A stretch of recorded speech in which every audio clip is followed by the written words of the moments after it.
the topic is pneumonia. So we are going to discuss definition, causative agent, pathogenesis, stages, classification, clinical features, investigation and treatment part of pneumonia. So definition देखेंगे तो pneumonia is acute respiratory disease जिसमें lungs का inflammation होता है. अब lungs में specially involve होते हैं lung parenchyma from distal to terminal bronchioles.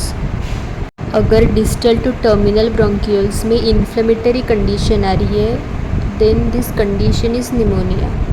तो अब उसका देखेंगे causative agent. So the bacteria which is called streptococcus pneumoniae, it is the main cause of pneumonia. Then the pathogenesis of pneumonia. सो अगर bacteria inter होता है lungs में that is alveoli में तो वो टॉक्सिन्स रिलीज़ करता है. अब ये टॉक्सिन्स डैमेज करते हैं endothelium and epithelium of lungs जो कि डैमेज करते हैं रेस्पिरेटरी मेम्ब्रेन्स को. अगर टिश्यू डैमेज हो रहे तो इन्फ्लेमेटरी मीडिएटर्स रिलीज़ होते हैं. इन्फ्लेमेटरी मीडिएटर्स वस्कुलर परमिएबिलिटी को बढ़ा देते हैं लंग्स में जिसके वजह से फ्लूइड का अक्यूमुलेशन होता है एल्वियोलाई में. वहीं दूसरी तरफ टिश्यू डैमेज की वजह से मास्ट सेल एक्टिवेट होते हैं जो कि सिक्रीट करते हैं histamine. It results into vasodilatation. तो इन्फ्लेमेशन और फ्लूइड अक्यूमुलेशन की वजह से एल्वियोलर एक्सुडेट फॉर्म होता है जिसमें मैक्रोफेजेस, हिस्टामिन, ब्लड और फ्लूइड कंटेंट रहेगा. This results into consolidation of lungs. So अगर बॉडी में कोई बैक्टीरिया का इन्फेक्शन हो जाए तो बॉडी में 4 तरीके के डिफेंस मैकेनिज़्म रहते हैं मतलब लंग्स में. So first is pseudo stratified ciliated columnar epithelium, second is alveolar macrophages, third is reflex and fourth is IgA antibody. So these are 4 types of defense mechanism which acts in the condition of lung diseases.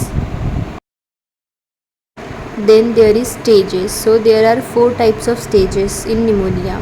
First is stage of congestion, second is stage of red hepatization, third is stage of grey hepatization and fourth is stage of resolution. तो सबसे पहले देखेंगे stage of congestion. So it last for 24 hours. So lungs become red and heavy. इसमें protein rich exudate alveolar air space में collect हो जाते हैं जिसके वजह से एल्वियोलर में कंजेशन फॉर्म होता है. तो this is the stage of congestion. Then second is stage of red hepatization.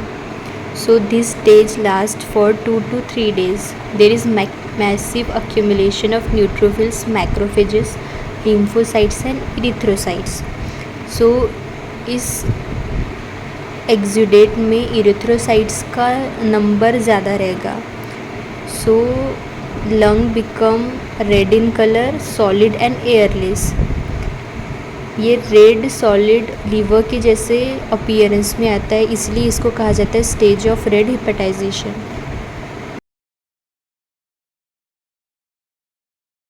Then third is stage of grey hepatization. So this stage last for 4 to 6 days. इसमें अक्यूमुलेशन होता है fibrins का, WBCs का और RBCs का alveoli में. इसमें सबसे ज़्यादा प्रोमिनेंट होता है फाइब्रिन्स एंड न्यूट्रोफिल्स. इसमें RBCs का न्यू फॉर्मेशन नहीं होता इसीलिए lung becomes grey in colour. So this stage is known as stage of grey हिपेटाइजेशन.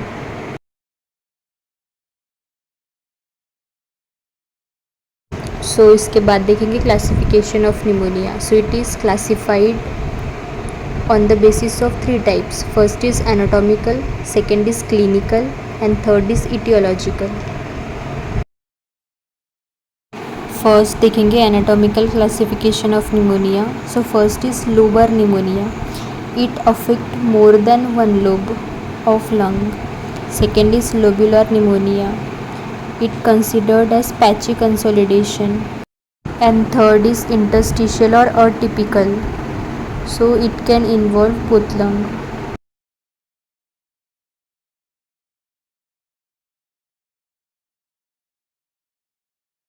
Second classification आएगा क्लिनिकल क्लासिफिकेशन.